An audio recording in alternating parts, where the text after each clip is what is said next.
நடைபெற இருக்கின்ற சட்டமன்ற எதிர்த்தேர்தலை பொதுத் தேர்தலை முன்னிட்டு பொதுமக்களுடைய ஆதரவு முழுமையாக அனைத்து பகுதிகளிலும் மீண்டும் தளபதி அவர்கள்தான் முதலமைச்சராக வர வேண்டும் என்ற நல்லெண்ணத்தோடு ஒரு மிகச்சிறந்த ஆதரவை தந்து கொண்டிருக்கிறார் என்பதை தெரிவித்துக் கொள்கிறேன்.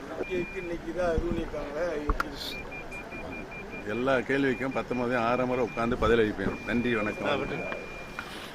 நடைபெற இருக்கின்ற சட்டமன்ற எதிர்த்தேர்தலை பொதுத் தேர்தலை முன்னிட்டு பொதுமக்களுடைய ஆதரவு முழுமையாக அனைத்து பகுதிகளிலும் மீண்டும் தளபதி அவர்கள்தான் முதலமைச்சராக வர வேண்டும் என்ற நல்லெண்ணத்தோடு ஒரு மிகச்சிறந்த ஆதரவை தந்து கொண்டிருக்கிறார் என்பதை தெரிவித்துக் கொள்கிறேன்.